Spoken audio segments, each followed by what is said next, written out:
Look at that bad boy. Magnus Mustaschen back at the board, sporting the old tash there. It is winter, fair play. No one wants a cold upper lip.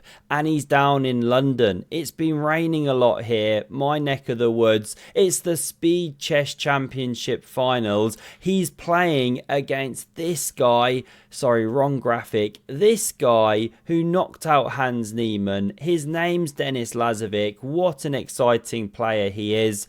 The winner of this game here is also the person who won the entire mini match. It was the semi-finals. They're going to go on to face Alireza and Hikaru. Won't reveal that result in case you're waiting for it. And something happens in this game that we very rarely see, and we love it when it appears on the board.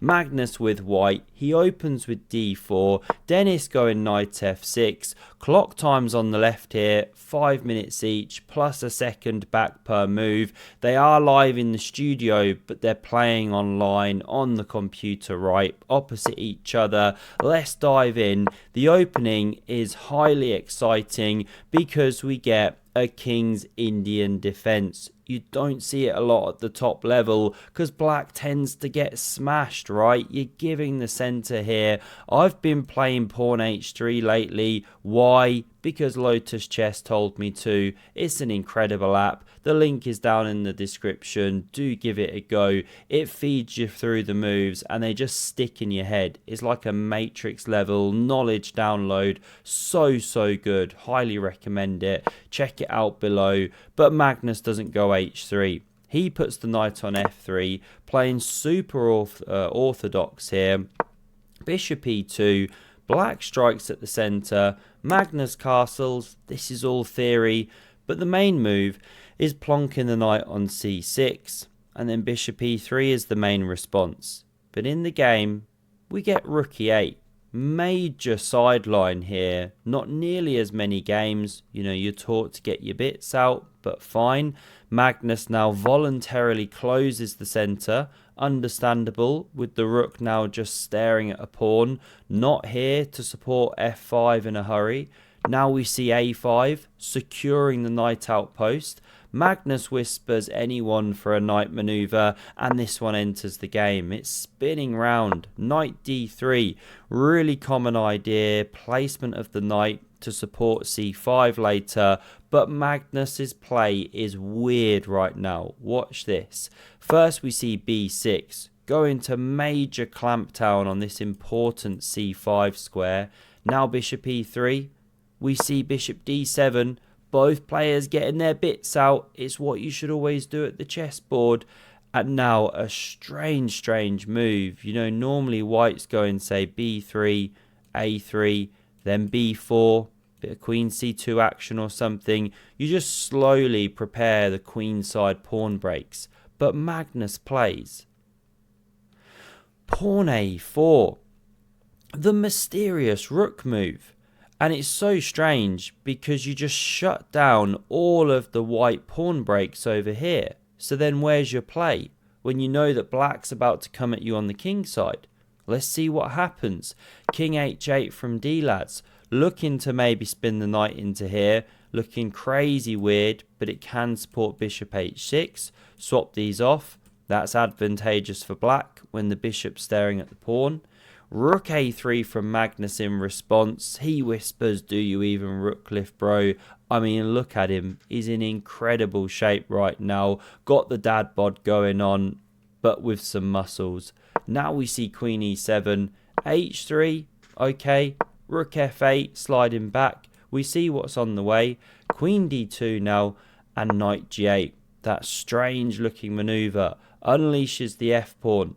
Now Magnus hops with his knight here, keeping this one a bit honest on the a6 square. And in response, obviously we get the break. Pawn f5 on the board. Denis roars like a mighty chess lion. This is on the way to trap the bishop. So we see takes, pawn recaptures, bishop trap incoming. So Magnus strikes back here. Has to be played. This is actually the favourite of the all-powerful engine. If takes, pawn takes, and you've got a nice big black centre. but we didn't see any of this. The very natural pawn e4. And you kick the knight, and it drops into f2. And Magnus now goes absolutely nuts in his play here, because rook at e8's on the board. There is this idea of manoeuvring with the knight here. Looks horrendous, but it comes to here, and then here, and you're hitting this guy. But Magnus just lashes out. Pawn g4. The audience is going wild. What is this? Outrageously aggressive move. Dennis slides in with the queen, best square. King stepping up now to cover this all-important entry point. Knight e7 played. g5 closes things, but for how long? h6 in response, and it's peeling open the g-file. All the makings of an attack here for the black side of this. So Magnus takes, and now surely everyone in his chess dog is playing bishop takes on h6. It's just the move. Bring the rook. But Dennis plays queen takes. Very, very stinky cheese there. Not what we want to see. Knight h1. By this point, Dad is completely ashamed of this absolute loser of a horse in the corner. Is there anything forlorner? Knight g6 in response. Again, kind of ugly. That's two minor pieces now standing in the way of the cannon that should be blasting the king. But okay, Magnus brings the knight to g3. Excuse me, voice is going a bit. It's kind of late here in the UK. We're coming up to 11 o'clock. Was a long day, but we love the speed chess. Now we get into knight h4 check. King sidesteps, king h7 here. And Magnus is going for counterplay on the g-file now. Rook g1, knight h5. They're decent moves. But he played bishop d4. Now he is going for an exchange, which ideally would help his knight then maneuver around. But Dennis doesn't give it him so easy. He plays bishop takes on b5. Good move, because he's now liquidating. Watch this. Queen recaptures and securing this amazing outpost for his knight. Only two moves it's made, and it's in a great position, pressuring this pawn, keeping the rook and queen a bit tied down. If b3, well, the rook is stuck. So Magnus plays knight h5 now, and he is building up a little bit of coordination here on the dark squares. Rook g1 could be coming. Maybe this rook swings. But look at the black play. This one bishop is trying to keep two knights out of the sensitive light squares. And the best way for black to play is with knight d3. And here's the major point. If takes with the bishop, then it's not actually check, but queen takes on h5. And you've restored the material balance because this bishop left the defense there. This is still a threat. The rook's coming to the g-file, and you can't even play bishop e2 because the queen would simply take. So black is just completely winning here. So Magnus wouldn't take when the knight lands on d3. Rook c3 is strong, hitting the pawn. Quick sample line, and black just stands great. This knight's a big problem, of course. An octopus dominating the board. You still have problems if you take. Black's really doing well. So let's run back. That was the way to go. Jump in with the octopus. But this was played. Now it's a similar kind of idea. Shake up the position. Force Magnus to take. And then do some weirdness. But in a different way. Now Magnus has to save his knight here. He can't yet win the pawn. So he drops back this knight to g3. And now here's Dennis's point. A brilliancy on the board. Rook e4. Lifting into the game. What an absolute beast. And you cannot play like this. Pawn recaptures. Even you can take with check first. King h1. Then pawn recaptures. And these guys are just monsters. Easily worth a rook. Look at the knight and rook and queen supporting.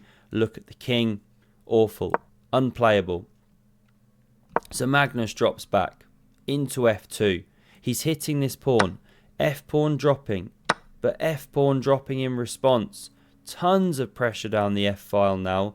The knight hops to d3, hits the queen, and this is where we see one of those rare things that every chess fan absolutely loves. It's a queen sacrifice on the board. How do you think Magnus does it? He plays the move. Rook takes on f4. I mean, it's sheer genius how fast he just assesses this stuff, sees it's okay. This is the response. Rook recaptures, and what's he got for the queen?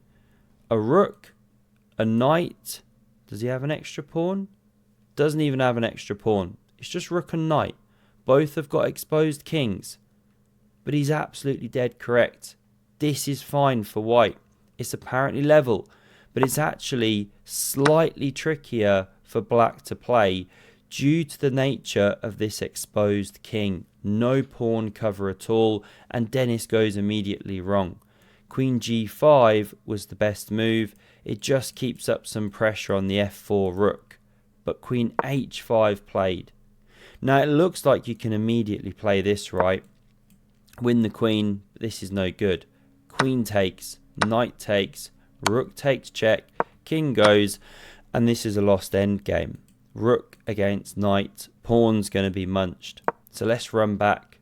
We see rook 2 to f3 played instead, and it does now start setting up these threats, because after queen takes, knight takes, this knight would now be defending the f3 rook from this attack.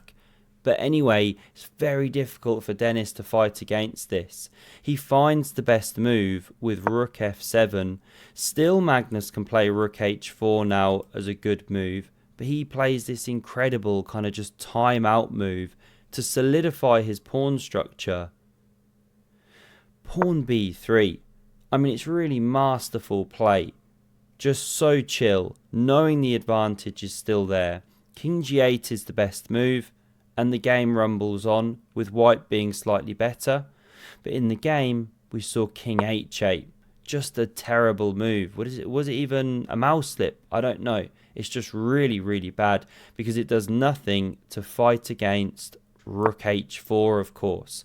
And what to do? If this, and this, and this, and this, you're a piece ahead. So in the game, we saw rook takes on f5, rook takes check, rook recaptures, and although white's only a pawn ahead, the pressure is so much more than that, because the king is terrible, the rook is active. This is actually the best move. Magnus doesn't play it. Low on time, he gives the check. The king steps up. Now he spins around behind the pawn. Black can of course take here, but Magnus picks up with check. King f6. He's still 2 pawns ahead. Sorry, 1 pawn ahead. Running outside, h-pawn, rook c6 hits 2 pawns. This king steps in. Let's play a few moves through here. They're pretty logical. The b-pawn's about to run. Magnus is now 2 pawns to the good. The writing's on the wall. h4 on the board. Now Dennis pushes here, and he allows Magnus to push with check.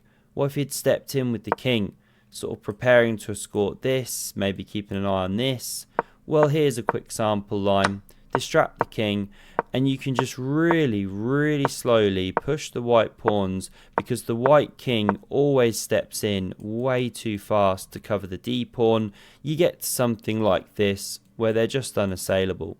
And the king's got this one covered all day long, no issues, lost endgame. So this isn't working. This was tried, but check. King goes, and now a beautiful finishing touch. The chef's kiss. Rook b5. And if takes, well, you're not winning this race. Oh no, sorry. Step in with the king. Ignore me. Very important that you do that, or you do lose the game. And eventually, white's going to run through, right? You're completely lost.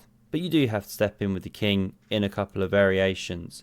So we saw rook g3 check, king f2, another check, king back here, rook f8 now, and after b7 we saw resigns, because sure, you can run over and cover the pawn, but this king sits here covering the pawn, this pawn pushes, and that's all she wrote. Magnus takes it home. He convincingly wins the entire match as well. Don't know who won out of Alireza and Hikaru because I'm saving that to watch it. I mean, I'm a chess fan first and foremost, right? So I do want to catch up with that. Watch the live replay. I do enjoy it a lot. Hope you enjoyed this video too. And have a look at the video on screen if you want some more epic chess. Thanks very much for watching. All your support, greatly appreciated. And I hope to see you again soon. Cheers.